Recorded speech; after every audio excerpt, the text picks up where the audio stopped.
Daniel Wright adjusted his formal diplomatic uniform as he prepared to enter the massive council chamber of Union Station Alpha.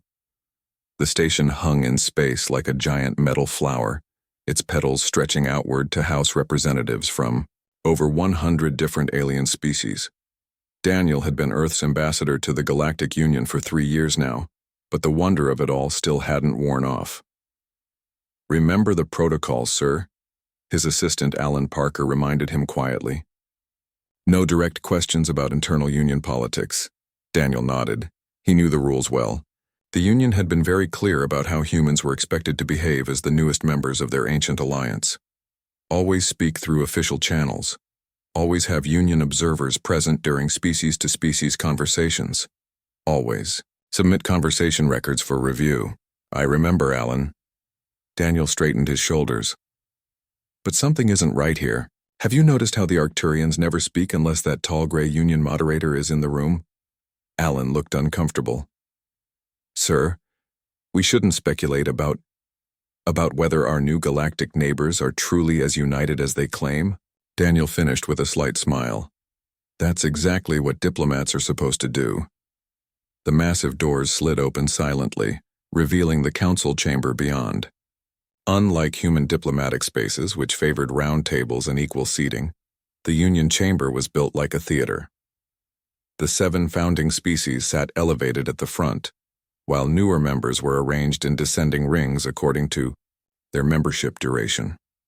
Earth's representatives, as the newest addition, sat at the very back. Ambassador Zixval of the Central Union Council stood at the main platform. The 7-foot-tall insectoid's compound eyes seemed to track Daniel, specifically as he took his seat. "Representatives of the unified species," Zixval began, their translator device converting complex mandible clicks into smooth English in Daniel's earpiece. "We gather to discuss the proposed expansion of trade routes through the Orion sector." Daniel listened carefully as various species representatives spoke in turn, always following the strict speaking order determined by membership seniority. When it was finally Earth's turn to comment, nearly 2 hours had passed. "The Earth Diplomatic Corps appreciates the opportunity to participate," Daniel said formally. "We support the proposed routes and offer our shipping data for review." Short and simple. That was what the Union expected from new members. As the session ended, Daniel made his way toward the exit, where he noticed the representative from Rigel 6 standing alone. The blue-skinned humanoid looked his way with 4 eyes that blinked in an alternating pattern. "Ambassador Wright," the Rigelian greeted him. "I found your people's shipping data quite innovative." Daniel smiled. "Thank you, Ambassador Krell. Our navigational approach is developed independently, which sometimes leads to unusual solutions." The Rigelian's upper eyes widened slightly. "Independence often does." He lowered his voice. "Perhaps we could discuss these innovative approaches further." Before Daniel could respond, a Union administrative aide appeared beside them. The smooth-skinned, pale creature bowed slightly. "Ambassadors, the reception will begin in the eastern atrium in 30 minutes, the aide announced, efficiently separating the 2 diplomats. Daniel nodded politely and moved away, but the brief exchange confirmed what he'd been suspecting for months. The official friendliness of the Union masked something else beneath the surface. Back in the secure conference room of the UES Constellation, Earth's diplomatic vessel currently docked at Union Station Alpha, Daniel met with his core team. "They're watching us very carefully," he told the 6 humans seated around the table. "Every interaction is monitored." Lisa Garcia, the team's cultural specialist, pulled up data on her tablet. "We've been tracking speaking patterns in council sessions. Species that have been members for less than 500 years speak 70% less than founding members. Species that joined under military pressure barely speak at all. Which means we're seeing the outcome of something, not the actual relationship," said Paul Johnson, Deputy Ambassador. Daniel nodded. "The Union presents itself as a cooperative of equals, but that's not what I'm seeing." "So what are we going to do about it?" asked Security Officer Nathan Cole. Daniel considered for a moment. "We follow all their rules publicly.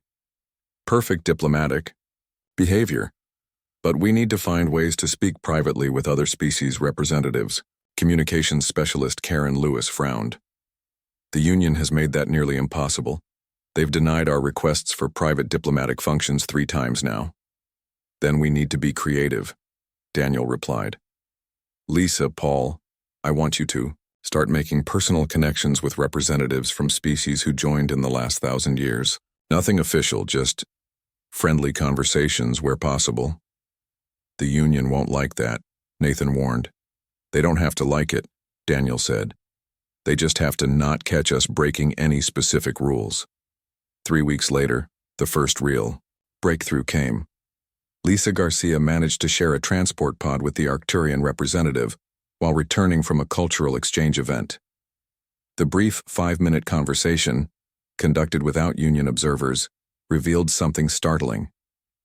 The Arcturians didn't voluntarily join the Union, Lisa reported in the secure room. They were given a choice between membership and having their trade routes blocked completely.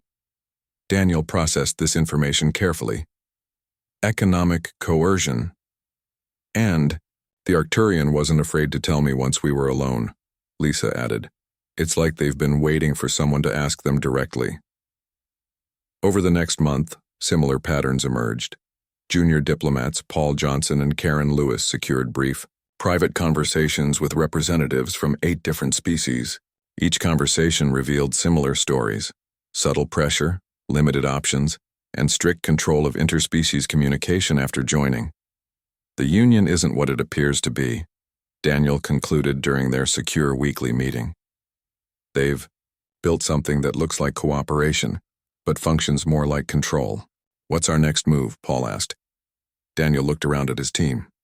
We continue gathering information. We make friends where we can. We show other species that there are alternatives to complete Union control. The Union leadership is already watching us with suspicion, Nathan pointed out. Ambassador Zix Val asked me directly yesterday why humans seem so interested in speaking with species individually. What did you tell him? Daniel asked. That humans are naturally curious and social, Nathan replied with a slight smile.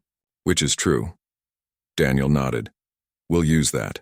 We're just being friendly humans, learning about our new galactic community.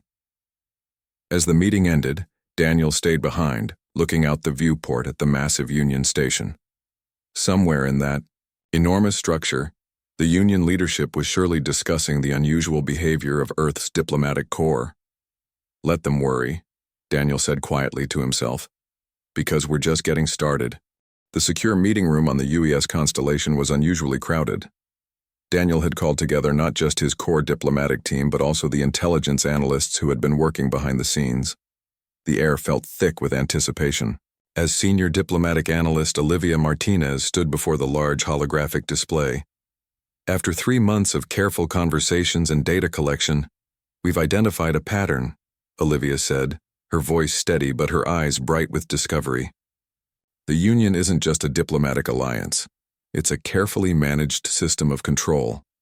The holographic display showed a complex web of connections between various species, with the 7 founding members at the center. Different colored lines represented different types of relationships: trade, military, cultural exchange. The founding species don't just lead the Union. They control access to resources, technology, and even information, Olivia continued. And they use a simple but effective method to maintain this control. She tapped her tablet and the display zoomed in on communication pathways between species. Isolation, Captain Eric Barnes said from where he stood at the back of the room. The ship's commander rarely attended diplomatic briefings, but the growing tension with Union officials had caught his attention. Exactly. Olivia nodded.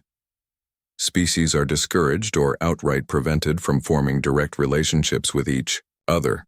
All communication is supposed to flow through Union channels. Paul Johnson leaned forward. That's why our private conversations are causing such alarm. We're breaking the pattern. Daniel studied the display carefully. How many species have expressed frustration with these arrangements during our private talks?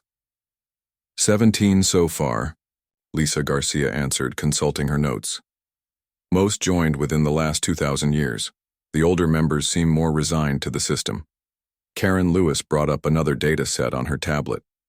We've detected unusual patterns in Union communications whenever we request meetings with individual species representatives. There's a spike in encrypted traffic between the founding species sectors. They're afraid, Nathan Cole suggested. But of what? What could humans possibly do that has them so worried? We're just talking. Daniel walked slowly around the holographic display, considering the complex web of relationships. We're not just talking, we're listening. And I think that's what scares them. He turned to face the room. Think about it. For thousands of years, the Union has controlled what species know about each other. What if most members don't realize others are just as unhappy with the arrangement? What if they all think they're alone in their frustration? The room fell, silent as the implication sank in. Divide and conquer, Captain Barnes said quietly. Basic power politics, and we've accidentally started to unite them simply by carrying messages back and forth, Daniel concluded. Olivia pulled up another display showing a timeline of recent events. Union officials have increased security around our diplomatic quarters by 40% in the last 2 weeks. They've also denied 7 requests for cultural exchange events where we might interact with multiple species. So what do we do now? Lisa asked. They're watching us too closely for more private conversations. Daniel smiled slightly. We use their system against them. The Union requires all diplomatic communications to go through their networks, right?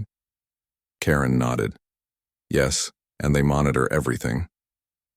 But who upgrades and maintains those networks? Daniel asked. Mostly Union technical specialists, Karen replied. Then her eyes widened with understanding. Along with human tech consultants we sent as part of our membership agreement. Exactly, Daniel said. The Union happily accepted our help upgrading their centuries-old communication systems. But I don't think they fully understand how Earth's encryption protocols work. He turned to Communications Officer Steve Miller, who had been quiet until now. Steve, how hard would it be to create a secure channel within the Union network? Something that looks like regular diplomatic traffic but can't be decoded by their systems? Steve thought for a moment. With the access our tech team already has, not difficult at all. Union encryption is powerful but outdated. They rely more on controlling access than on the strength of their codes. That's our next step then, Daniel decided. We create a way for unhappy species to talk to each other directly, without the Union knowing the content of those conversations. That's a significant escalation, Captain Barnes warned. If discovered, the Union could claim we're undermining their sovereignty. We're not forcing anyone to use this channel, Daniel pointed out. We're just creating the possibility for direct private communication between sovereign species. If the Union is truly the cooperative alliance they claim to be, they should have no problem with that. The plan took shape quickly. Under the guise of routine network upgrades, the human technical team implemented a new communication protocol that appeared normal to Union monitoring systems but contained a hidden layer that only the humans and trusted representatives from other species could access. 2 weeks later, Daniel sat in his private office reviewing the first results of their effort. Representatives from 12 different species had cautiously begun using the secure channel, mostly to ask questions about Earth and human culture at first. But gradually, they started sharing their own experiences within the Union. Ambassador, right, his computer announced. You have a priority message from Earth. Daniel accepted the call, and the stern face of Defense Secretary William Carter appeared on screen. Ambassador, we've received an official protest from the Union Council regarding human diplomatic activities, Carter said without preamble. They're accusing us of undermining Union protocols and destabilizing interspecies relations. Daniel maintained a neutral expression. Have they provided any specific examples of misconduct? Nothing concrete, but they're threatening to restrict human diplomatic movement within Union facilities if these irregular activities continue. Carter looked concerned. What exactly are you doing out there, right? Having conversations, sir. Just conversations. With 17 different species, all of whom have suddenly become unusually interested in human diplomatic methods. Daniel chose his next words carefully. Secretary Carter, in the 3 years since Earth joined the Union, have you noticed how little direct interaction we have with most member species? How the founding members always seem to be present during important discussions? Carter frowned slightly. Get to the point, Ambassador. The point is that the Union isn't what it appears to be. Many members joined under duress and are kept isolated from each other. We're simply opening lines of communication. Carter was silent for a long moment. You realize you're potentially disrupting an alliance that's kept peace across 3,000 star systems for 5 millennia? Or, Daniel countered, we're exposing a system of control that's been masquerading as an alliance. Either way, sir, don't you think we should find out the truth? After another long pause, Carter nodded slowly. Continue your work, Ambassador. But be careful. If the Union decides Earth is a threat, we're vastly outnumbered out there. As the call ended, Daniel turned to look out his viewport at the gleaming structure of Union Station Alpha. Somewhere in that vast complex, the Union leadership was moving, beyond concern into alarm. The real test was just beginning. The grand reception hall of Union Station Alpha glowed with soft blue light. Hundreds of representatives from different species mingled in what appeared to be friendly conversation.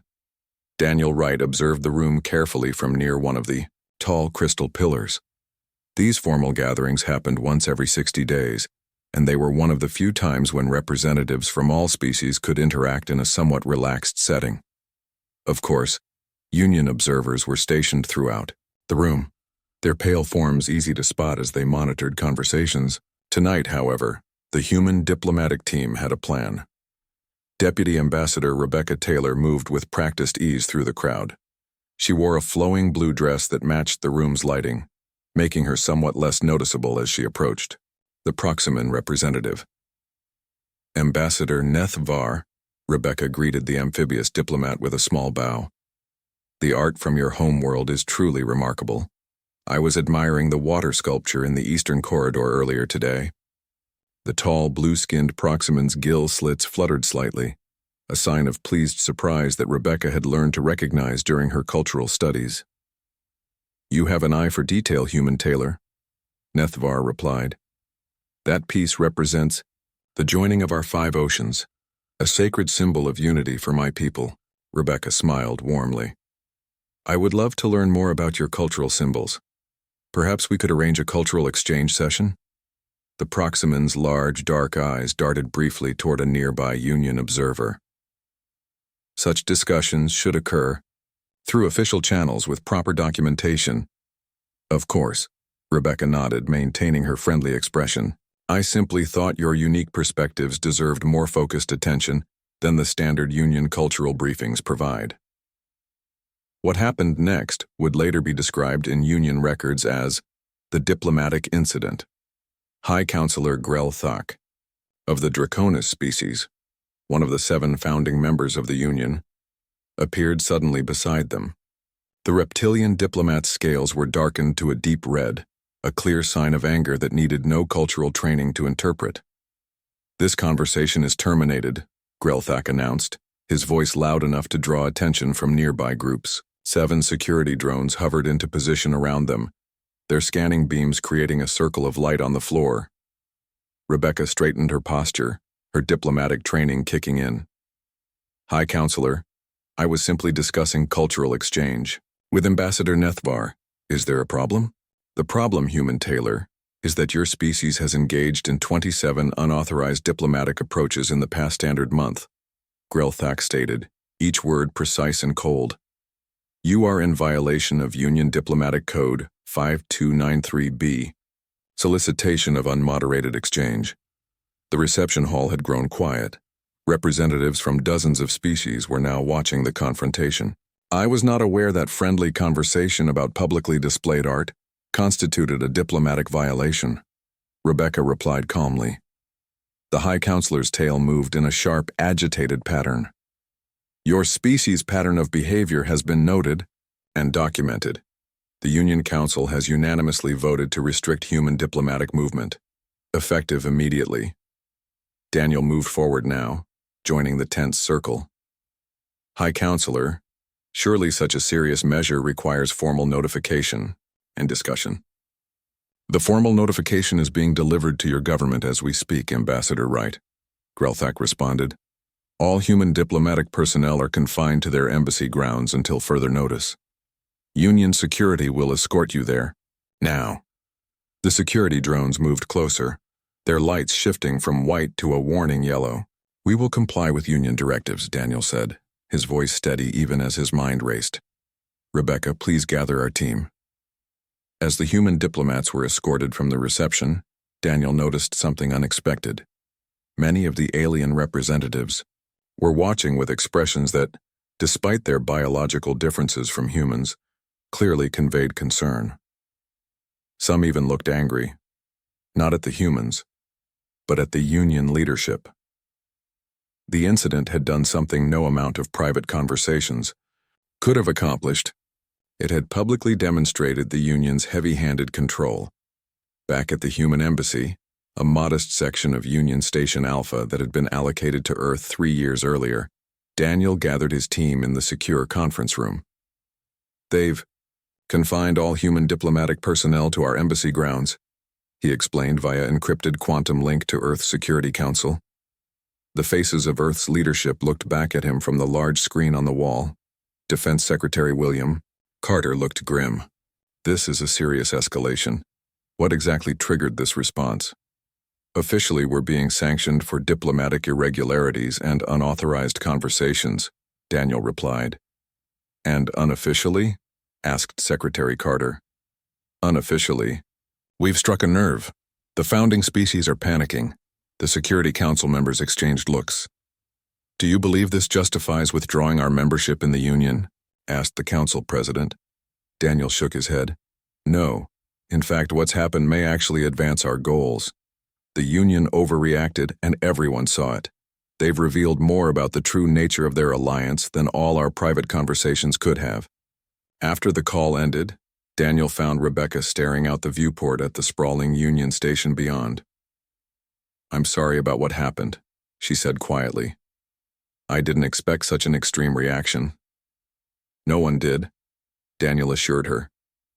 But it may have worked in our favor. Over the next few days, something unexpected happened. Although humans were confined to their embassy, messages began arriving through the secure communication channel they had established.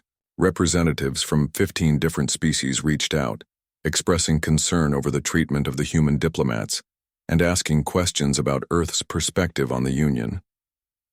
Deputy Ambassador Frank Miller coordinated these communications from his office. The Aldebarans have just made contact, he told Daniel with barely contained excitement. That makes 16 species now.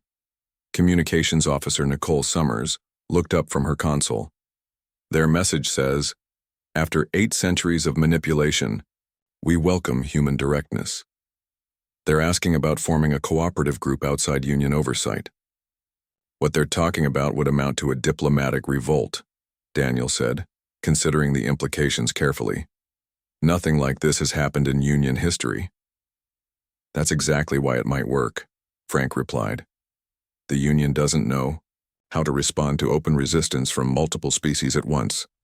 Daniel nodded slowly.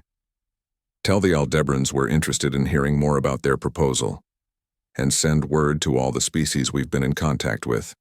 We're going to organize something the Union has never seen before. What exactly? Nicole asked. Daniel smiled slightly. A truly open discussion with no Union moderators, no restrictions, and no monitoring. We'll call it the Transparency Initiative. As Nicole began drafting the message, Daniel returned to his office.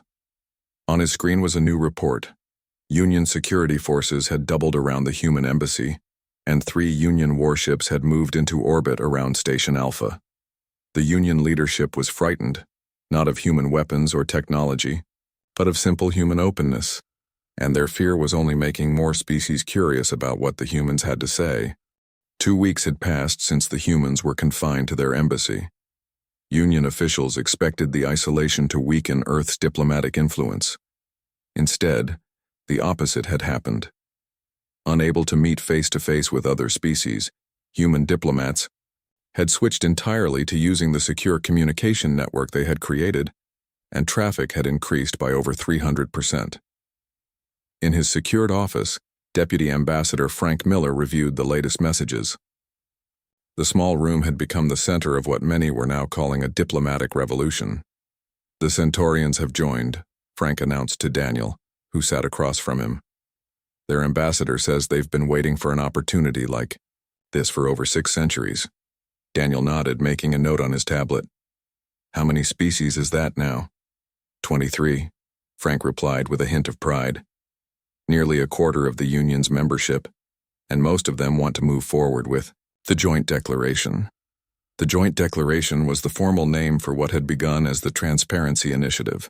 After countless secure discussions between the isolated human diplomats and representatives from other species, a clear plan had emerged. The 23 species would simultaneously announce their intention to form a new internal body within the Union, one dedicated to direct communication and cooperative decision-making without the guidance of the founding species. "What about the Rigelians?" Daniel asked. "They seemed hesitant in yesterday's communication." "They're on board now," Frank confirmed. "They were worried about trade sanctions, but the Aldebarans convinced them that with our combined economic strength, the founding species wouldn't risk cutting ties with all of us." A soft chime indicated someone at the door. Communications Officer Nicole Summers entered, her expression serious. "We just intercepted a Union security transmission," she reported. "They're planning to completely shut down our communication systems tomorrow at 600 hours. They claim it's for routine maintenance, but it's clearly aimed at cutting off our contact with the other species." Daniel wasn't surprised. They must have detected the increased network traffic even if they can't decode. "Has the final version of the declaration been distributed to all participating representatives?" Nicole nodded. "Yes, and everyone has confirmed receipt. The Arcturian representative suggested we move up the announcement to beat the communication shutdown." "Agreed," Daniel said after a moment's thought. "Let's set it for 500 hours tomorrow. That gives everyone time to prepare but stays ahead of the Union's move." As Nicole left to send the updated schedule, Daniel turned back to Frank. "What's the latest from Earth?" Frank pulled up another message on his tablet. "The Security Council is concerned but supportive. They've positioned 3 additional ships in nearby systems as a precaution, but they're staying outside Union space to avoid escalation." "Good," Daniel replied. "The last thing we need is for this to turn into a military confrontation. This is about diplomacy, not force."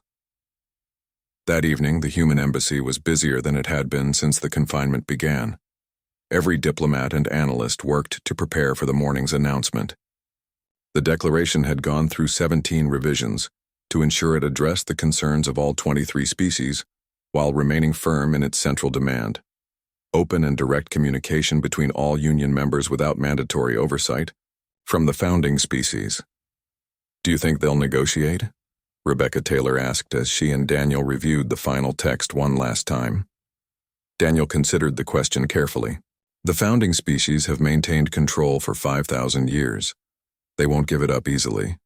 But I don't think they expected this level of coordination either. 23 species speaking with one voice is unprecedented in Union history. And if they refuse to negotiate, then at least everyone will finally see the Union for what it really is," Daniel said quietly. "Not a cooperative of equals, but a system of control." At exactly 0500 hours station time, representatives from all 23 species sent the declaration simultaneously through official Union channels. The document was brief but powerful, stating clearly that the signatories would no longer accept restrictions on direct diplomatic interaction between member species and demanding reform of Union oversight protocols. The human embassy erupted in nervous activity as they monitored the Union's response. At first, there was only silence.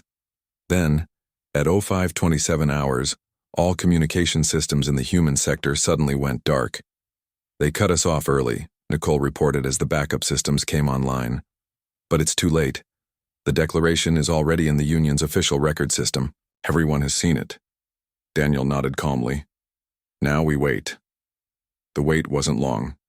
At 0600 hours, A massive Union security force arrived at the human embassy's main entrance. The officer in charge, a tall member of the Draconis species, demanded entry. Daniel met them in the embassy's main hall, maintaining a diplomatic posture despite the tense situation. Ambassador Wright, the security officer began formally. By order of the High Council, you and all human diplomatic personnel are being removed from Union Station Alpha. You have 2 hours to gather essential items before boarding transport to your vessel. On what grounds? Daniel asked, though he already knew the answer. Incitement of dissent and violation of foundational Union protocols, came the cold reply. Your government will receive formal notification of Union sanctions against Earth within the day. As the human diplomats prepared to leave, something unexpected happened. Messages began arriving from representatives of the other 22 species who had signed the declaration. They were all saying variations of the same thing. If the humans were expelled, they would withdraw from all Union oversight committees in protest.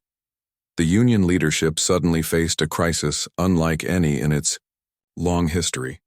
Expelling humans was simple. They were just one new species. But losing the cooperation of nearly a quarter of their membership would cause the entire Union system to collapse. In his office, gathering his few personal items, Daniel received one final message before communications were cut again. It was from the Proximan representative, Nethvar. For the first time in 800 years, the founding species are afraid. Not of weapons or technology, but of something far more powerful: open communication.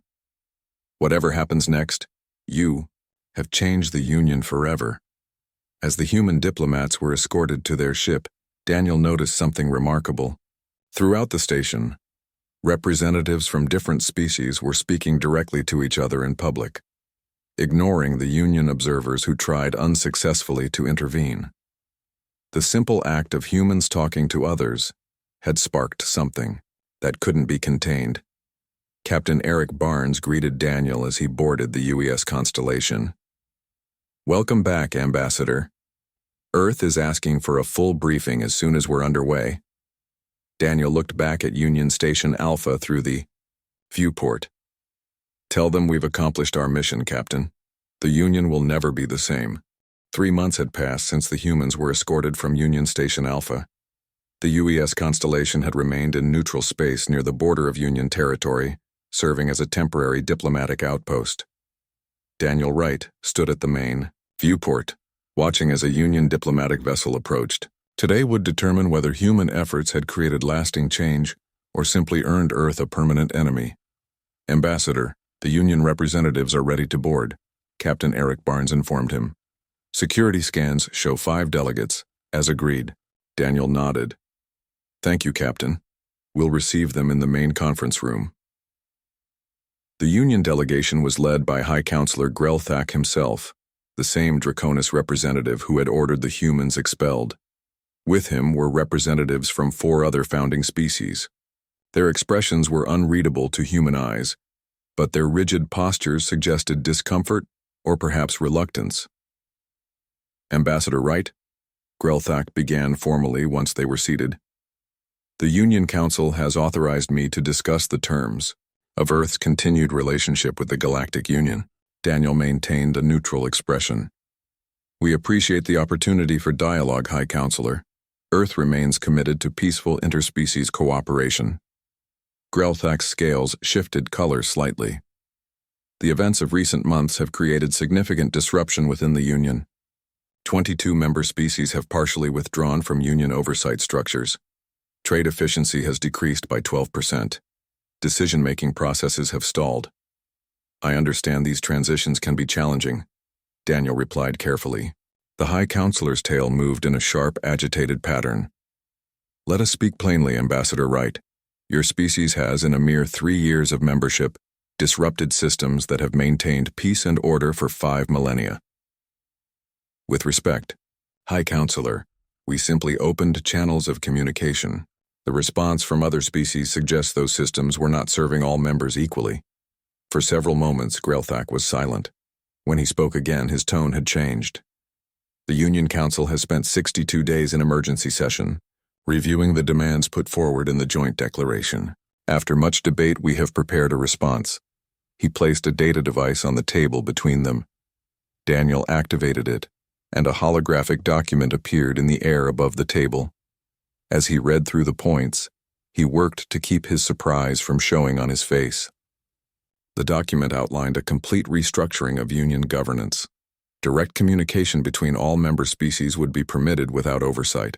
Decision-making would be decentralized. The practice of requiring new members to accept strict communications protocols would end. This represents a significant change in Union policy, Daniel observed carefully. It represents necessary adaptation, Grelthak replied. The alternative was watching the Union fragment entirely. One of the other delegates, a crystalline being from the Altair system, spoke for the first time. We have existed for millennia by managing change carefully. Your species forced rapid change upon us. But perhaps adaptation was overdue. Daniel noticed something in the delegate's tone, a reluctant acknowledgement rather than resentment. The human diplomatic corps never intended to disrupt the peace the Union has maintained, he said, only to ensure that peace was built on genuine cooperation rather than control. A distinction that appears significant to humans, Grelthak noted. The Council is prepared to implement these reforms if Earth will return to full participation in the Union and help stabilize the current situation. Daniel studied the reptilian diplomat carefully. And the 22 other species who signed the declaration? They will be equal partners in the implementation process, Grelthak confirmed, though Daniel could tell the words didn't come easily. Then Earth accepts the Council's proposal, Daniel said. We will need to establish a timeline for implementation and verification measures to ensure all parties adhere to the new structure. Naturally, Grelthak agreed. The Council anticipated such requirements. The meeting continued for several hours as they worked out the details. When the Union delegation finally departed, Daniel felt a mixture of relief and cautious optimism. The reforms wouldn't happen overnight, and there would undoubtedly be resistance from elements within the Union who benefited from the old system. But a genuine change had begun. 6 months later, Daniel stood in the newly redesigned General Assembly chamber of Union Station Alpha. The old tiered seating that had physically reinforced the hierarchy of membership had been replaced with a circular arrangement where all representatives sat at the same level. Quite a change, Rebecca Taylor commented as she joined him. Daniel nodded. In architecture and in substance. Around them, representatives from dozens of species were engaged in direct conversations, without Union moderators hovering nearby. The chamber buzzed with a new energy that hadn't existed before. The formal session was about to begin, the first under the new Union Charter that had been ratified 2 weeks earlier. Daniel took his seat as Earth's primary representative, now positioned between the Arcturian and Rigelian delegates rather than in the back row. High Counselor Grelthak, who now held the title of Coordination Facilitator rather than High Counselor, called the session to order. The agenda included trade agreements, scientific cooperation, and a proposal from 3 mid-tier species for a new cultural exchange program. As the session progressed, Daniel observed how different the interactions were from the stiff hierarchical processes of the old Union. Species that had rarely spoken now offered perspectives. Proposals were debated openly, rather than simply approved or rejected by the founding members. During a brief recess, the Proximan representative, Nethvar, approached Daniel. Your species has achieved something remarkable, Ambassador Wright, the amphibious diplomat said. I have served as Proxima's representative for 62 years, and I never imagined seeing the Union function this way. We simply asked questions and listened to the answers, Daniel replied modestly. Nethvar's gill slits fluttered in what Daniel now recognized as amusement. That is precisely what the founding species feared most. For 5,000 years, they controlled which questions could be asked and who could hear the answers. As the Proximan moved away, Lisa Garcia joined Daniel. Earth Security Council is very pleased with the reports. Union trade has increased by 23%. Diplomatic incidents have decreased by 17%. And 3 species, previously considered hostile to Union interests, have opened preliminary membership discussions, all because we talk to each other, Daniel said with a slight smile. Lisa nodded. You know what still bothers the founding species the most? That we simply had private conversations. 5,000 years of carefully managed interactions, undone because humans just couldn't stop being friendly. Daniel looked around the chamber, watching representatives from ancient and young civilizations alike engaged in open dialogue. Hard to build an empire when everyone starts comparing notes, he said quietly. Outside the chamber's enormous viewport, the 14 artificial suns of Union Station Alpha created a perpetual golden day. For the first time since humanity had ventured into the stars, it felt like a new dawn in more ways than one.